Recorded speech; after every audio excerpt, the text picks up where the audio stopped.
നമസ്കാരം, പ്ലേ ഓഫിലേക്ക് സ്വാഗതം. കായിക ലോകത്ത് ഈ ആഴ്ച നടന്ന എല്ലാ വാർത്തകളിലേക്കും വിശേഷങ്ങളിലേക്കുമുള്ള എത്തിനോട്ടമാണ് play off. Let's play the play of.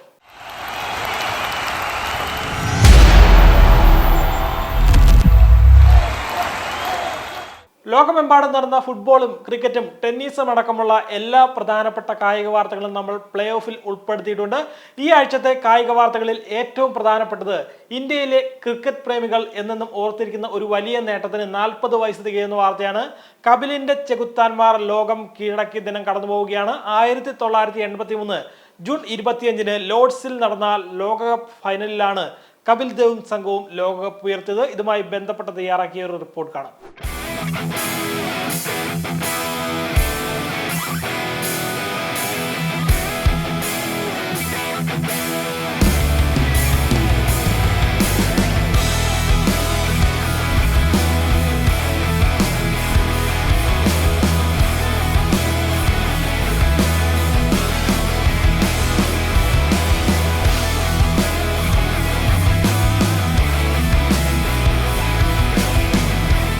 ഇന്ത്യയിൽ ക്രിക്കറ്റിനെ ജീവവായുവായി കാണുന്നവർക്ക് മറക്കാനാകാത്ത ദിവസമാണ് 1983 ജൂൺ 25. 40 വർഷങ്ങൾക്ക് മുൻപ് അന്നേ ദിവസമാണ് കപിൽ ദേവും സംഘവും ഇന്ത്യൻ ക്രിക്കറ്റിന്റെ തലവര മാറ്റിയത്. എല്ലാ പ്രവചനങ്ങളെയും കാറ്റിൽ പറത്തിക്കൊണ്ടാണ് അന്ന് കപിലിന്റെ ചെകുത്താന്മാർ ക്രിക്കറ്റിന്റെ ലോക കിരീടത്തിൽ മുത്തമിട്ടത്. അതിനു മുൻപ് നടന്ന 2 ലോകകപ്പിലുമായി വെറും ഒരു മത്സരത്തിലെ ജയവും ആകെ മൊത്തം 40 ഏകദിനങ്ങളുടെ പരിചയവും മാത്രമുള്ള ഒരു ടീം ഇംഗ്ലണ്ട് പോലൊരു സ്ഥലത്ത് ഓസ്ട്രേലിയ, വെസ്റ്റ് ഇൻഡീസ്, ഇംഗ്ലണ്ട് തുടങ്ങിയ കരുത്തരെ മറികടന്ന് കിരീടവുമായി മടങ്ങിയെത്തുമെന്ന് ആരും പ്രതീക്ഷിച്ചിരുന്നില്ല. അന്ന് പ്രഡൻഷ്യൽ കപ്പിന്റെ ഫൈനൽ കളിക്കാൻ ഇറങ്ങുമ്പോൾ പോലും അധികം ആരും ഇന്ത്യക്ക് സാധ്യത പോലും കൽപ്പിച്ചിരുന്നില്ല. തുടർച്ചയായി 3ാം ലോകകപ്പ് ഫൈനലിൽ എത്തിയ ആദ്യ 2 ലോകകപ്പുകളിലും വിജയിച്ച വിൻഡീസ് ആയിരുന്നു എല്ലാ കണക്കുകളിലും മുന്നിൽ. വിൻഡീസ് നായകൻ ക്ലൈവ് ലോയിഡ് കപ്പ് ഉയർത്തുമെന്നായിരുന്നു ക്രിക്കറ്റ് പണ്ഡിതന്മാരുടെയും ആരാധകരുടെയും കണക്കുകൂട്ടൽ. ഇനി വിൻഡീസ് തോൽക്കുകയാണെങ്കിൽ തന്നെ ഇന്ത്യ കപ്പടിക്കുമെന്ന് ആരും കരുതിയിരുന്നില്ല. വിൻഡീസിനെയും ഓസീസിനെയും ആതിഥേയരായ ഇംഗ്ലണ്ടിനെയുമൊക്കെ വെച്ച് നോക്കുമ്പോൾ വെറും ഒരു സ്റ്റാർട്ടപ്പ് ടീമായിരുന്നു കപിലിന്റെ ചെകുത്താന്മാർ. ലോക ജേതാക്കളാകാനുള്ള കെൽപ്പോ കോപ്പോ ഓർക്കുണ്ടെന്ന് ആരും കരുതിയിരുന്നില്ല. ലോകകപ്പിൽ അട്ടിമറിയോടുകൂടിയായിരുന്നു ഇന്ത്യ അരങ്ങേറിയത്. ഗ്രൂപ്പിലെ ആദ്യ മത്സരത്തിൽ ഇന്ത്യ 34 റൺസിന് നിലവിലെ ചാമ്പ്യന്മാരായ വെസ്റ്റ് ഇൻഡീസിനെ പരാജയപ്പെടുത്തി. തുടർന്നുള്ള 5 മത്സരങ്ങളിൽ 3 വിജയിച്ചുകൊണ്ട് ഗ്രൂപ്പിൽ 2ാം സ്ഥാനക്കാരായ ഇന്ത്യ സെമി ഫൈനലിൽ കടന്നു. ടൂർണമെന്റിൽ ഏറ്റവും കൂടുതൽ സാധ്യത കൽപ്പിക്കപ്പെട്ടിരുന്ന ഇംഗ്ലണ്ടായിരുന്നു ഇന്ത്യയുടെ എതിരാളി. സെമി ഫൈനലിൽ ഇന്ത്യ ഇംഗ്ലണ്ടിനെ 6 വിക്കറ്റിന് പരാജയപ്പെടുത്തി. അങ്ങനെ 1983 ജൂൺ 25 ക്രിക്കറ്റിന്റെ മക്കയായ ലോർഡ്സിൽ വെസ്റ്റ് ഇൻഡീസുമായി കലാശക്കളിക്ക് അരങ്ങൊരുങ്ങി. ഫൈനലിൽ ആദ്യം ബാറ്റ് ചെയ്ത ഇന്ത്യ 54.4 ഓവറിൽ 183 റൺസിന് പുറത്തായി. ഗ്രീനിഡ്ജും ഹെയ്നൻസും വിവിയൻ റിച്ചാർഡ്സും ലാറി ഗോംസും ഫൗദ് ബാക്കസും ക്യാപ്റ്റൻ ക്ലൈവ് ലോയിഡും ജെഫ്രി ഡ്യൂജോണും ഉൾപ്പെട്ട വെസ്റ്റ് ഇൻഡീസ് ബാറ്റിംഗ് നിരക്ക് നിസ്സാരമായി നേടാനാകുന്ന ഒരു സ്കോറായിരുന്നു 183 റൺസ്. അതുകൊണ്ട് തന്നെ ഇന്ത്യയുടെ പരാജയം എത്ര നേരത്തെയാകും എന്നായിരുന്നു അന്ന് കാണികൾ കാത്തിരുന്നത്. എന്നാൽ ഇന്നിങ്സ് ബ്രേക്കിനിടെ കപിൽ തന്റെ ചെകുത്താന്മാരെ അടുത്ത് വിളിച്ചു. എന്നിട്ട് പറഞ്ഞു, അടുത്ത 3 മണിക്കൂർ നിങ്ങൾ പരമാവധി ആസ്വദിച്ച് കളിക്കുക. പ്രത്യേകം ഓർക്കുക, അടുത്ത 3 മണിക്കൂർ നിങ്ങൾ നിങ്ങളുടെ കഴിവിൻ്റെ പരമാവധി മൈതാനത്ത് പുറത്തെടുത്താൽ ജീവിതകാലം മുഴുവൻ ഓർത്തുവെക്കാൻ സാധിക്കുന്ന നേട്ടമാണ് ലഭിക്കാൻ പോകുന്നത്. ആ വാക്കുകൾ ടീമിനെ എത്രമാത്രം പ്രചോദിപ്പിച്ചു എന്ന് ഇന്ത്യ കളത്തിലിറങ്ങിക്കഴിഞ്ഞപ്പോഴാണ് കണ്ടത്. 60 ഓവറിൽ 184 റൺസ് വിജയലക്ഷ്യമായി ബാറ്റിംഗ് ആരംഭിച്ച വെസ്റ്റ് ഇൻഡീസിന് 4ാമത്തെ ഓവറിൽ ഗ്രീനിഡ്ജിനെ നഷ്ടപ്പെട്ടു. തുടർന്ന് ബാറ്റിങ്ങിന് വന്ന വിവിൻ റിച്ചാർഡ്സ് ഇന്ത്യൻ ബൗളർമാരെ പരിഹസിക്കുന്ന ബാറ്റിംഗാണ് കാഴ്ചവെച്ചത്. മദൻ ലാലിന്റെ ആദ്യത്തെ ഓവറിൽ റിച്ചാർഡ്സ് 3 ബൗണ്ടറികളാണ് നേടിയത്. 13ാമത്തെ ഓവറിലാണ് ഇന്ത്യൻ ക്രിക്കറ്റിന്റെ മാത്രമല്ല ലോക ക്രിക്കറ്റിന്റെ തന്നെ ഗതി മാറ്റിമറിച്ച ചരിത്ര മുഹൂർത്തം പിറന്നത്. അപ്പോൾ വിൻഡീസിന്റെ സ്കോർ 57-2. മദൻലാലിന്റെ പന്ത് റിച്ചാർഡ്സ് ഉയർത്തിയടിച്ചു. 30 അടിയോളം പിറകോട്ടോടി ഇന്ത്യൻ ക്യാപ്റ്റൻ കപിൽ ദേവ് മനോഹരമായ ആ ക്യാച്ച് എടുത്തു. വെസ്റ്റ് ഇൻഡീസ് അതോടെ 57-3 എന്ന സ്കോറിലായി. പിന്നീട് പ്രശസ്തമായ വെസ്റ്റ് ഇൻഡീസ് ബാറ്റിംഗ് നിര ഇന്ത്യൻ ബൗളർമാർക്ക് മുന്നിൽ മുട്ടുമടക്കുന്ന കാഴ്ചയ്ക്കാണ് ലോർഡ്സ് മൈതാനം സാക്ഷ്യം വഹിച്ചത്. വെസ്റ്റ് ഇൻഡീസ് 140 റൺസിന് ആൾ ഔട്ട്. ഇന്ത്യക്ക് 43 റൺസിന്റെ ചരിത്ര വിജയം. 1983 ഇന്ത്യയുടെ ചരിത്ര പ്രസിദ്ധമായ വിജയത്തോടെ ക്രിക്കറ്റ് ഇന്ത്യയിലെ ജനകീയ കായിക വിനോദമായി മാറി. അതേവരെ കാര്യമായി വേദികൾ ഇല്ലാതിരുന്ന കേരളത്തിൽ പോലും ക്രിക്കറ്റിന് അഭൂതപൂർവമായ വളർച്ചയുണ്ടായി. അന്ന് കപിലും സംഘവും തുറന്നുകൊടുത്ത വഴിയിലൂടെയാണ് പിന്നീട് ഇന്ത്യൻ ക്രിക്കറ്റ് വളർന്നത്. 40 വർഷങ്ങൾക്ക് മുൻപ് ക്യാപ്റ്റൻ കപിൽ ദേവ് നേടിയ ക്യാച്ചാണ് ഇന്ത്യൻ ക്രിക്കറ്റിന്റെ മാത്രമല്ല ലോക ക്രിക്കറ്റിന്റെ തന്നെ ചരിത്രം തിരുത്തിക്കുറിച്ചത് എന്ന് നമുക്ക് നിസ്സംശയം പറയാം.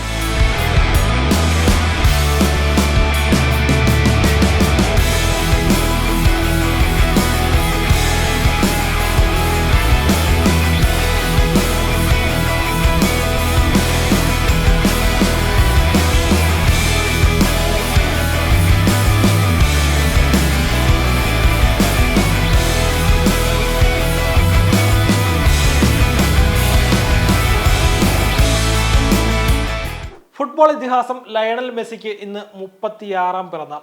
രാജ്യത്തിനായി ലോകകപ്പിൽ മുത്തമിട്ട ശേഷമുള്ള പിറന്നാളിന് മധുരമേറെയാണ്. കരിയറിൽ പ്രധാനപ്പെട്ട കിരീടങ്ങളെല്ലാം മെസ്സി സ്വന്തമാക്കി കഴിഞ്ഞു. മെസ്സിയുടെ പിറന്നാളുമായി ബന്ധപ്പെട്ട വീഡിയോ റിപ്പോർട്ട് കാണാം.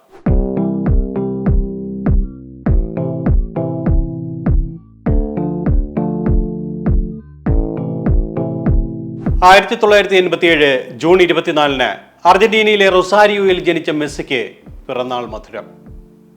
ഇന്നും ത്രസിപ്പിക്കുന്ന മാസ്മരിക പ്രകടനം കാഴ്ചവെക്കുന്ന അതുല്യ പ്രതിഭാസം, റെക്കോർഡുകളുടെ രാജകുമാരൻ. ബാഴ്സയുടെ യൂത്ത് അക്കാദമിയായ ലാ മസിയയിൽ വാർത്തെടുത്ത പയ്യൻ പിന്നീട് പടവുകൾ ചാടിക്കയറിയത് അതിവേഗമായിരുന്നു. 13ാം വയസ്സിലായിരുന്നു ബാഴ്സലോണയിൽ കളി തുടങ്ങിയത്. പിന്നീട് പ്രൊഫഷണൽ ഫുട്ബോളറുടെ ശരിയായ രൂപം നമ്മൾ മെസ്സിയിൽ കണ്ടു. ചാമ്പ്യൻസ് ലീഗിലും ലാ ലീഗയിലും നേടാവുന്നതിനപ്പുറം സ്വന്തമാക്കി. ആ സുവർണ പാതകങ്ങൾ ലോക ഫുട്ബോളിലെ എക്കാലത്തെയും മികച്ച ഫുട്ബോളറുമാക്കി. 4 ചാമ്പ്യൻസ് ലീഗ് കിരീടങ്ങൾ, 10 ലാ ലീഗ കിരീടങ്ങൾ, 2 ഫ്രഞ്ച് കിരീടങ്ങൾ, കോപ്പ അമേരിക്ക, ലോകകപ്പ്, 7 ബാലൻ ഡിയോർ പുരസ്കാരങ്ങൾ. മെസ്സി, നിങ്ങളുടേത് സമാനതകളില്ലാത്ത ഇതിഹാസത്തിന്റെ ചുവടുവയ്പ് തന്നെ. താങ്കളുടെ ഡ്രിബിളിംഗ്, ബ്രില്യൻ ഫുട് വർക്ക്, അസാധാരണമായ പാസുകൾ, 90 മിനിറ്റ് ഞങ്ങൾക്ക് എങ്ങനെ കണ്ണെടുക്കാൻ കഴിയും? ഞങ്ങൾ ഭാഗ്യവാന്മാരാണ്. ലയണൽ ആൻഡ്രിയസ് മെസ്സി എന്ന ഗ്രേറ്റസ്റ്റ് ഫുട്ബോൾ ഓഫ് ഓൾ ടൈമിന്റെ കാൽപരിമാറ്റം കാണാനായതിൽ പഴിയേറെ കേട്ടിട്ടുണ്ട്. പക്ഷേ വീണെടുത്ത് നിന്ന് ഉയർത്തെഴുന്നേറ്റവനാണ് മിശിക. വീഴ്ചയിൽ നിന്ന് ഉയർച്ചയിലേക്ക് എത്താൻ എന്ത് ചെയ്യണമെന്ന് മെസ്സിക്കറിയാം. ജീവിതം അത് നന്നായി പഠിപ്പിച്ചിട്ടുമുണ്ട്. അസാധ്യമെന്ന് തോന്നുന്നിടത്തു നിന്ന് ബാഴ്സയെയും അർജന്റീനയെയും മെസ്സി തിരിച്ചു കൊണ്ടുവന്നത് ആ പാഠങ്ങളിൽ നിന്ന് തന്നെയാണ്. ഇതിഹാസമെന്ന് നമ്മൾ വിളിക്കുമ്പോഴും പലപ്പോഴും മെസ്സിയെ പഴിച്ചിരുന്നത് സ്വന്തം രാജ്യത്തിന് കപ്പ് നേടിക്കൊടുക്കാത്തവനെന്നായിരുന്നു. എന്നാൽ ഖത്തർ ലോകകപ്പ് ഔട്ട് ഓഫ് നത്തിങ് എന്ന് മെസ്സി തെളിയിച്ചു. ബാഴ്സയിൽ നിന്നിറങ്ങി PSG-യിലെത്തിയ മെസ്സി അവിടെ നിന്നും വീണ്ടും ബാഴ്സയിൽ എത്തുമെന്നാണ് നമ്മൾ കരുതിയത്. എന്നാൽ അപ്രതീക്ഷിതമായ കൂടുമാറ്റത്തിലൂടെ അമേരിക്കൻ ഉപഭൂഖണ്ഡത്തിലെ ക്ലബിലെത്തിയിരിക്കുന്നു മെസ്സി. കുടുംബത്തോടൊപ്പം കൂടുതൽ സമയം കഴിക്കാനാണ് ഇനി മെസ്സിക്ക് ഇഷ്ടം. ബാക്കിയുള്ള വർഷങ്ങൾ എവിടെയായാലും ആ ഇടത് കാലിൽ നമ്മെ ഉന്മേഷവാന്മാരാക്കുന്ന ഫുട്ബോളുണ്ട്. മെസ്സിയുടെ മാന്ത്രിക സ്പർശമുള്ള ഗോളാരവങ്ങൾ നമുക്ക് കണ്ടുകൊണ്ടേയിരിക്കാം. പിറന്നാൾ ആശംസകൾ ഡിയർ മെസ്സി.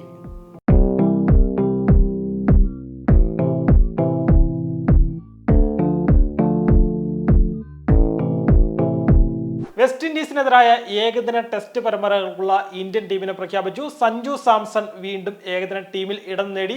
അടുത്ത മാസമാണ് ഏകദിന ടെസ്റ്റ് പരമ്പര തുടങ്ങുക. ഇതുമായി ബന്ധപ്പെട്ട ഒരു റിപ്പോർട്ട് തയ്യാറാക്കിയിട്ടുണ്ട്, അത് കാണാം.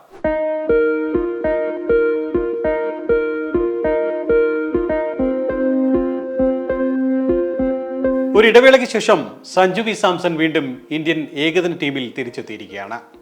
വെസ്റ്റ് ഇൻഡീസിനെതിരായ ഏകദിന പരമ്പരയിൽ സഞ്ജു കളിക്കും. 17-അംഗ ടീമിൽ സഞ്ജുവിനെ ഉൾപ്പെടുത്തിയത് വിക്കറ്റ് കീപ്പർ ബാറ്റ്സ്മാനായാണ്. ഇഷാൻ കിഷനും ടീമിൽ ഉൾപ്പെട്ടിട്ടുണ്ട്. യശസ്വി ജയ്സ്വാൾ, ഋതുരാജ് ഗേക്വാദ്, ഒമ്രാൻ മാലിക്, മുകേഷ് കുമാർ, ജയദേവ് ഉനദ്കട്ട് എന്നിവരും ടീമിലുണ്ട്. ഏകദിന ടീമിനെയും ടെസ്റ്റ് ടീമിനെയും രോഹിത് ശർമ്മ നയിക്കും.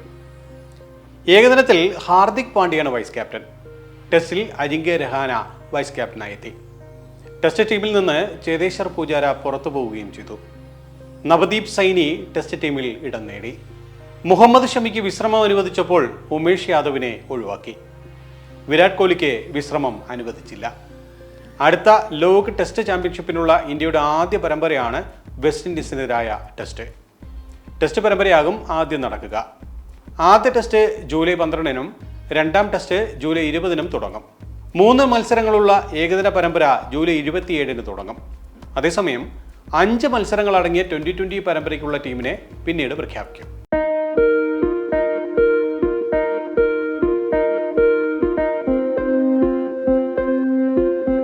ഇനി നമുക്ക് ഇന്ത്യ ഈ ആഴ്ച കായിക ലോകത്ത് കൈവരിച്ച പ്രധാനപ്പെട്ട ഒരു നേട്ടത്തിന്റെ വിശേഷങ്ങൾ നോക്കാം.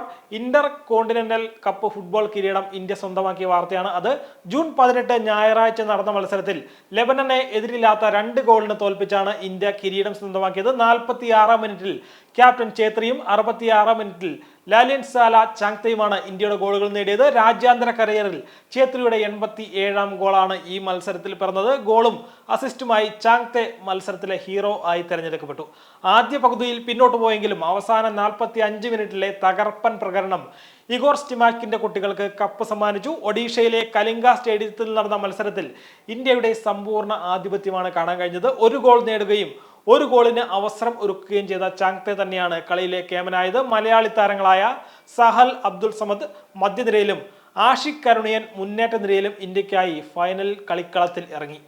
ഇന്തോനേഷ്യ ഓപ്പൺ ബാഡ്മിന്റണിൽ ഇന്ത്യൻ താരങ്ങൾ കിരീടം നേടിയ വാർത്തയാണ് അടുത്തത്. ഇന്തോനേഷ്യ ഓപ്പൺ ബാഡ്മിന്റണിൽ സാത്വിക് സായ്രാജ് ചിരാഗ് ഷെട്ടി സഖ്യമാണ് കിരീടം നേടിയത്. പുരുഷ ഡബിൾസ് ഫൈനലിൽ മലേഷ്യയുടെ അരോൺ ചിയ സോയി സഖ്യത്തെ കീഴടക്കിയാണ് ഇന്ത്യൻ സഖ്യത്തിന്റെ വിജയം. സ്കോർ 21-17, 21-18. 43 മിനിറ്റ് നീണ്ട പോരാട്ടത്തിനൊടുവിലാണ് സാത്വിക്കും ചിരാഗും ഇന്തോനേഷ്യ ഓപ്പൺ ഡബിൾസിൽ ഇന്ത്യക്കായി ആദ്യ കിരീടം ഉയർത്തിയത്. നിലവിൽ ലോക ചാമ്പ്യന്മാരായ മലേഷ്യൻ സഖ്യമാണ് തുടക്കത്തിൽ മുന്നേറിയത്. എന്നാൽ അതിഗംഭീര തിരിച്ചുവരവ് നടത്തി ഇന്ത്യൻ താരങ്ങൾ മത്സരം സ്വന്തമാക്കുകയായിരുന്നു. കിരീട നേട്ടത്തോടെ സൂപ്പർ 1000, സൂപ്പർ 500, സൂപ്പർ 300, സൂപ്പർ 100 ടൂർണമെന്റുകളിൽ എല്ലാം ഇന്ത്യൻ താരങ്ങൾ വിജയിച്ചു. സ്വിസ് ഓപ്പൺ, ഏഷ്യൻ ചാമ്പ്യൻഷിപ്പ് കിരീടങ്ങളും സാത്വിക്കും ചിരാഗും നേരത്തെ സ്വന്തമാക്കിയിരുന്നു.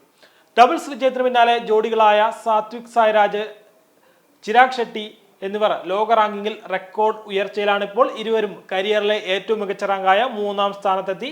നിലവിലെ ലോക ചാമ്പ്യന്മാരെ അട്ടിമറിച്ചായിരുന്നു സാത്വിക്കിന്റെയും ചിരാഗിന്റെയും കിരീട നേട്ടം. സൂപ്പർ 1000 ചാമ്പ്യൻഷിപ്പിൽ മെഡൽ നേടുന്ന ആദ്യ ഇന്ത്യൻ ജോഡി എന്ന റെക്കോർഡും ഇരുവർക്കും സ്വന്തമായിരുന്നു. ഏഷ്യൻ അത്ലറ്റിക് ചാമ്പ്യൻഷിപ്പിനുള്ള 54-അംഗ ഇന്ത്യൻ ടീമിനെ പ്രഖ്യാപിച്ചു. മലയാളി ലോങ് ജമ്പ് താരം M ശ്രീശങ്കർ, ഏഷ്യൻ റെക്കോർഡ്സ് ജേതാവായ ഷോട്ട് പുട്ടർ തജീന്ദർ പാൽ സിംഗ് ടൂർ, ഡെക്കാത്തലൻ ചാമ്പ്യൻ തേജസ്വിൻ ശങ്കർ തുടങ്ങിയവരെ ഉൾപ്പെടുത്തിയാണ് ടീം. ജൂലൈ 12 മുതൽ 16 വരെ ബാങ്കോക്കിലാണ് ചാമ്പ്യൻഷിപ്പ്. ടീമിൽ 26 പേർ വനിതകളാണ്. 10 മലയാളികളാണ് ടീമിലുള്ളത്. അടുത്തതായി ചെറിയൊരു കൗതുക വാർത്ത നോക്കാം. ലോകത്തിലെ ഏറ്റവും സമ്പന്നരായ ക്രിക്കറ്റ് താരങ്ങളിൽ ഒരാളാണ് നമ്മുടെ മുൻ ക്യാപ്റ്റൻ വിരാട് കോഹ്ലി. വിരാട് കോഹ്ലിയുടെ സ്വത്തുക്കളുടെ ആകെ മൂല്യം 1000 കോടി കടന്ന വാർത്തയാണ് ഇത്. സ്റ്റോക്ക് ഗ്രോ എന്ന ഏജൻസി പുറത്തുവിട്ട കണക്ക് പ്രകാരം കോഹ്ലിയുടെ സ്വത്തിന്റെ മൂല്യം 1050 കോടി രൂപയാണ്. BCCIയുടെ വാർഷിക ശമ്പളമായി കോഹ്ലിക്ക് കിട്ടുന്നത് 7 കോടി രൂപയാണ്.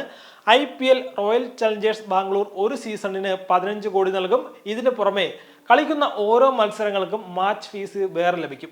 കോഹ്ലിയെ ഇൻസ്റ്റഗ്രാമിൽ മാത്രം 250 ദശലക്ഷത്തിലേറെ പേർ പിന്തുടരുന്നുണ്ട്. ഇൻസ്റ്റഗ്രാമിൽ കോഹ്ലിയുടെ ഒരു പോസ്റ്റിന്റെ വില 8.9 കോടി രൂപയാണ്. ഒരു ട്വീറ്റിന് 2.50 കോടിയും കോഹ്ലി വാങ്ങുന്നുണ്ട്.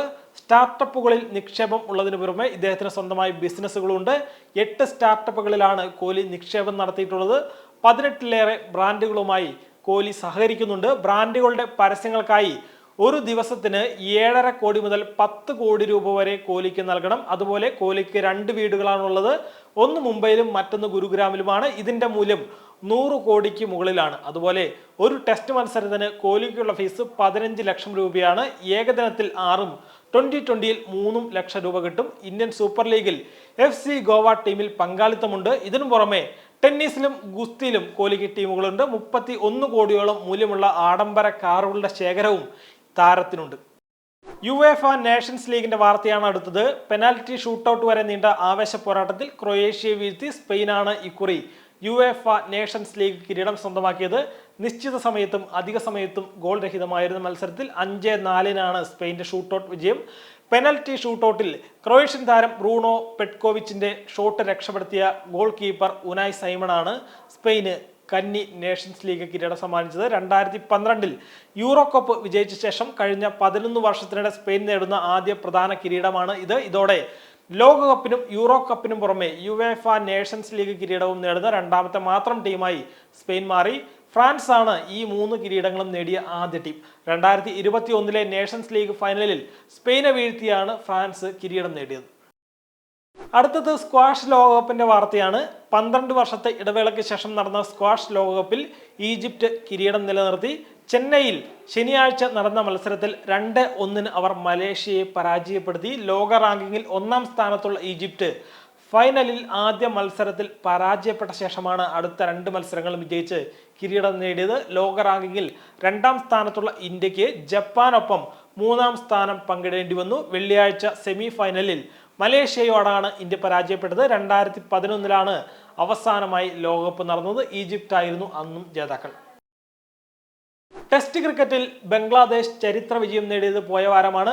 അഫ്ഗാനിസ്ഥാനെ 546 റൺസിന് പരാജയപ്പെടുത്തിയാണ് ബംഗ്ലാദേശ് പുതുചരിത്രം എഴുതിയത്. റൺസിന്റെ അടിസ്ഥാനത്തിൽ 21-ാം നൂറ്റാണ്ടിലെ ഏറ്റവും വലിയ വിജയമാണ് ബംഗ്ലാദേശിന്റേത്. 662 റൺസ് വിജയലക്ഷ്യമായി 2-ാം ഇന്നിംഗ്സിന് ബാറ്റിംഗിനിറങ്ങിയ അഫ്ഗാനിസ്ഥാൻ 115 റൺസിന് ഓൾ ഔട്ടായി. വിജയത്തോടെ നിരവധി റെക്കോർഡുകളാണ് ബംഗ്ലാദേശ് സ്വന്തമാക്കിയത്. റൺസിന്റെ അടിസ്ഥാനത്തിൽ ടെസ്റ്റ് ചരിത്രത്തിൽ 3-ാമത്തെ വലിയ വിജയമാണെന്ന്. ഇത്രയും വലിയ റൺസിന് ഒരു ഏഷ്യൻ ശക്തിയും ഇതുവരെ വിജയിച്ചിട്ടില്ല. 21-ാം നൂറ്റാണ്ടിലെ ഏറ്റവും വലിയ വിജയങ്ങളിലൊന്നാണ് ധാക്കയിൽ പിറന്നത്. അവസാനമായി നമ്മുടെ സ്വന്തം കേരള ബ്ലാസ്റ്റേഴ്സുമായി ബന്ധപ്പെട്ട വാർത്തയാണ്. ലോകത്ത് സമൂഹ മാധ്യമങ്ങളിൽ ഏറ്റവും കൂടുതൽ ഫോളോവേഴ്സ് ഉള്ള ഫുട്ബോൾ ക്ലബ്ബുകളുടെ പട്ടികയിൽ ആദ്യ 100-ൽ ഇടം പിടിച്ചിരിക്കുകയാണ് Kerala Blasters. CIES football observatory വീക്കിലിയുടെ റിപ്പോർട്ട് അനുസരിച്ച് സമൂഹ മാധ്യമങ്ങളിലെ ഫോളോവേഴ്സിന്റെ എണ്ണത്തിൽ 70-ാം സ്ഥാനത്താണ് മലയാളികളുടെ സ്വന്തം കേരള ബ്ലാസ്റ്റേഴ്സ്. പട്ടികയിൽ ഇന്ത്യയിൽ നിന്നുള്ള ഏക ക്ലബ്ബും ബ്ലാസ്റ്റേഴ്സ് തന്നെയാണ്. ട്വിറ്ററിൽ 20 ലക്ഷം, ഇൻസ്റ്റഗ്രാമിൽ 34 ലക്ഷം, ഫേസ്ബുക്കിൽ 13 ലക്ഷം എന്നിങ്ങനെ ആകെ 67 ലക്ഷം പേരാണ് ബ്ലാസ്റ്റേഴ്സിനെ സമൂഹ മാധ്യമങ്ങളിലൂടെ പിന്തുടരുന്നത്. സമാനതകളില്ലാത്ത ഈ നേട്ടം ബ്ലാസ്റ്റേഴ്സും അതിന്റെ ആരാധകരും തമ്മിലുള്ള ശക്തമായ ബന്ധത്തെയാണ് സൂചിപ്പിക്കുന്നത് എന്ന് ക്ലബ് അധികൃതർ പറഞ്ഞു. ഈ റിപ്പോർട്ടോടെ പ്ലേ ഓഫിന്റെ ഈ ലക്കം പൂർത്തിയാവുകയാണ്. കൂടുതൽ കായിക വാർത്തകളുമായി നമുക്ക് അടുത്ത എപ്പിസോഡിൽ കാണാം. അതുവരെ ഗുഡ് ബൈ.